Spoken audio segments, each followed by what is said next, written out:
What if the moment your boss looked you straight in the eye and said, "It's all in your head," wasn't the start of you losing your mind, but actually the moment you started to get your power back?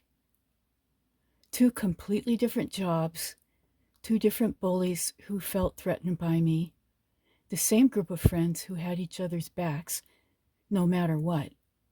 And every single time I tried to speak up, these same words: "It's all in your head."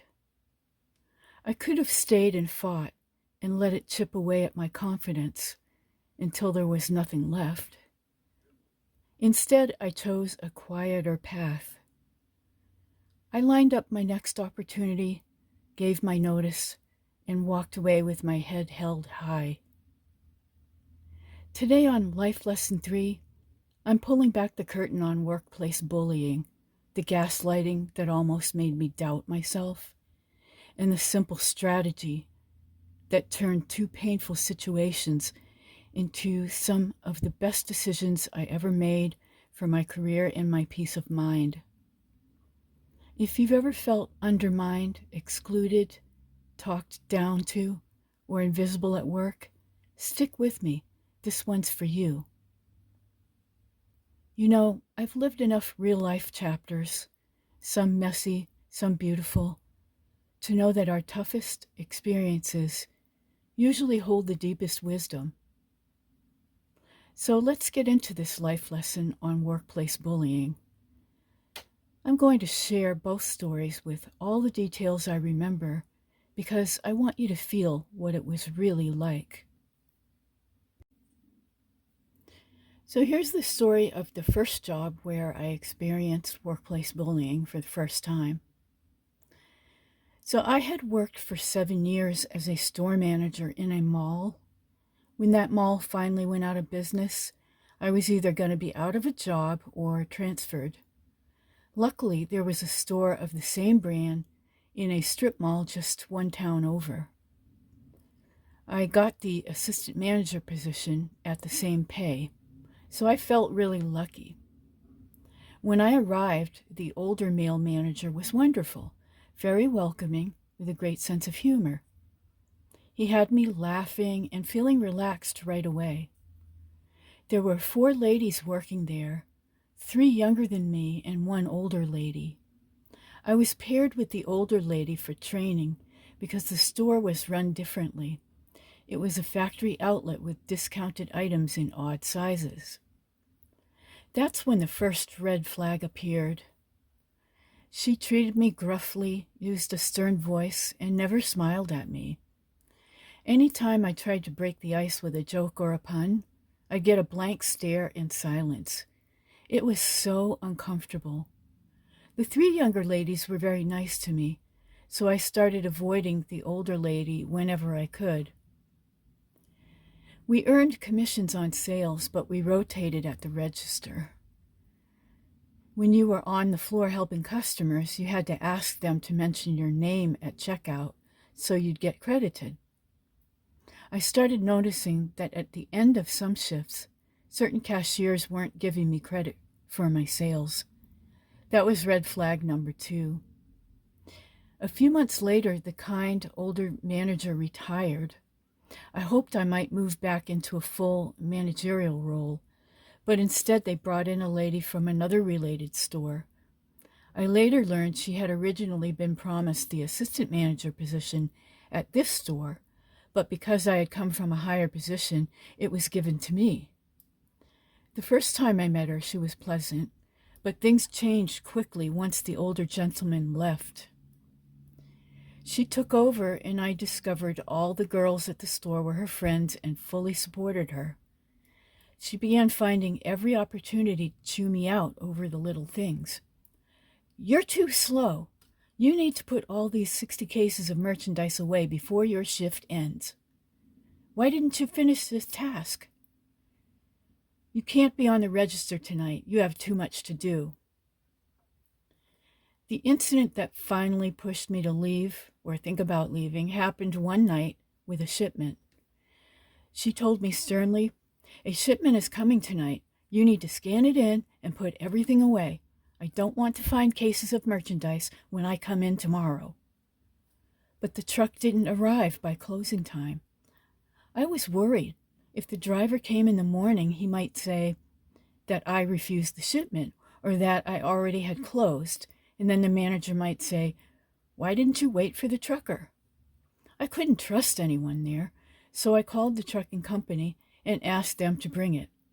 The driver showed up late with about 50 cases. I scanned everything in and put it all away by myself. I stayed until about 2 a.m. because I wanted to prove that I was a hard worker and kept everything in order. The police even checked on me while I was there, and I explained what I was doing. The next shift, the new manager pulled me into her office, and she started yelling, "You cannot stay after closing. We don't pay overtime." I tried to explain what I did, or why I did it. Exactly what she had told me, but she shot back, "I would have dealt with it the next day. What is wrong with you?" And she went on and on and on. Everyone outside the office, including customers, could hear her yelling. I was so embarrassed. I felt like I couldn't win no matter what. One of the nicer girls later pulled me aside and told me this manager had been hoping to make one of them her new assistant manager, so everything was stacked against me. I appreciate that girl more than she knows. The final straw came when I mentioned I couldn't work one Sunday because I was getting baptized. I overheard them making fun of me and saw them rolling their eyes at me. Before I gave my notice, I wrote down everything that had been happening, the incidents, the comments, the unfair treatment. Then during my exit interview with a completely different lady at another store, I shared it all honestly. She had almost nothing to say, except thank you and good luck, and that she hadn't heard about any of what I was telling her, and that I was probably imagining things. It was clear the system was going to protect its own. Anyway, I relayed these incidents to my choir director, who also managed a store in the same line of business.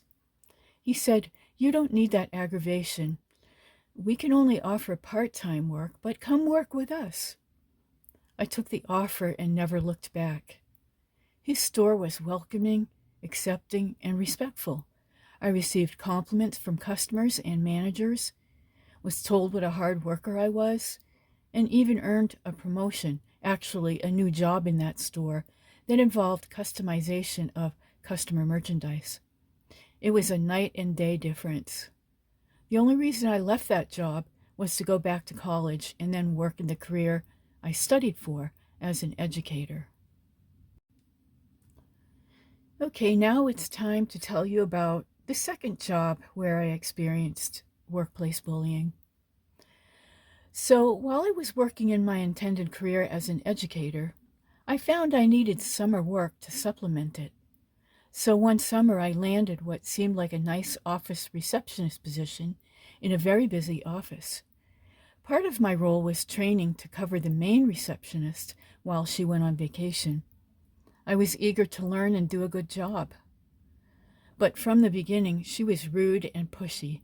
She'd bark orders at me, hover over my shoulder, and repeatedly tell me I was too slow, even when I was handling calls and tasks at a fast pace. She'd say things like, "You're too slow," in this sharp tone that made me feel like a kid being talked down to. There were constant lines at the window and constant calls coming in at the same time. The HIPAA laws made it so people in line and on the phone shouldn't be able to hear the details of each other. It was tricky to slide the window open and shut, to check people in and still answer the phone, but I was handling it as discreetly and politely as I could. One day, the regular receptionist was listening to me tell someone on the phone, "I'm sorry for the wait. We do have a long line at the window." And that receptionist that was training me suddenly leaned over to my ear and snapped, "Don't say that! It makes us look incompetent." This kind of treatment wore on me day after day. She seemed always angry with me. I gave it my best effort. I stayed late, I asked questions, and I tried to build a good relationship. But nothing helped. The rudeness continued. When the receptionist wasn't around, I asked the other girls in the office who were doing things like working on insurance and not being receptionists if she was always like that. And they acted like they didn't know what I was talking about, even though they could hear what was happening and what was being said to me.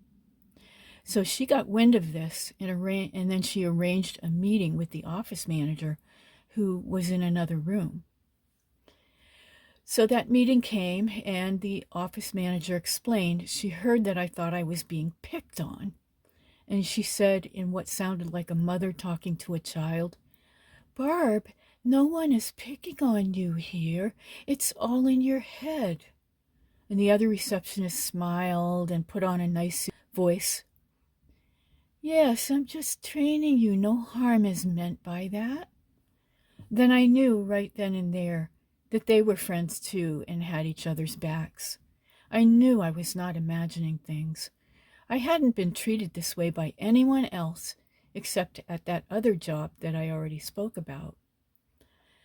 So I felt that again the person one level above me felt threatened. She didn't want me covering her role well because it might show she wasn't irreplaceable. Her insecurity turned into my daily stress. The clique dynamic was there too. People covering for her, denying anything was wrong. By this point, I recognized the pattern. I wasn't going to waste more time trying to change people who didn't want to see the truth. And at this point, the other receptionist took her vacation, and when she got back, my boss at the education center I was working at gave me a promotion and lots more work, even to get me through summers. I waited for the school season to begin again, and then I was able to quit this receptionist job. So the main receptionist was shocked when I gave my notice, and even everyone was shocked when I told them I had gotten a promotion at my other job. I was not like they were making me out to be. I was told by others that this receptionist has the same problem every year, finding someone to cover her vacation, and then they quit. That should be telling the office manager something, but I guess friendship overrules that. So in both situations, here's what finally clicked for me. When the same small group keeps telling you the problem is you, but every other workplace praises your work, your speed, and your attitude, trust the bigger pattern. After I left each of these jobs, the new places welcomed me warmly. Managers told me what a great job I was doing. Even assistant managers praised me. Coworkers were friendly. The contrast was incredible. It proved to me that I wasn't a bad employee. I wasn't too slow. I wasn't imagining things. The problem was jealousy and insecurity in those specific environments. I stopped trying to win over people who had already decided that I was the enemy. I focused on protecting my peace instead. I updated my resume, and I lined up the next role before I ever gave notice. I left every time with professionalism, no dramatic exits, no burning bridges, and each new chapter felt lighter and more respectful. So here's the big takeaway from those two experiences. When a workplace protects its bullies and dismisses your reality, your most powerful move is often a strategic, dignified exit. Your worth is not up for debate by insecure people. Staying and fighting in a rigged system rarely works, and almost always costs you your peace of mind. Walking away isn't quitting, it's choosing yourself. I learned to trust my own perception instead of their gaslighting. I learned that cliques and jealousy reveal toxic culture faster than anything else. And I learned that protecting my mental health is one of the smartest career moves I can make. So here are 5 practical takeaways you can use right now. Number one, spot the red flags early. Tight friend groups that close ranks, criticism that only comes from one direction, or hearing it's all in your head. 2. Document things quietly for yourself. Dates, incidents, how it made you feel.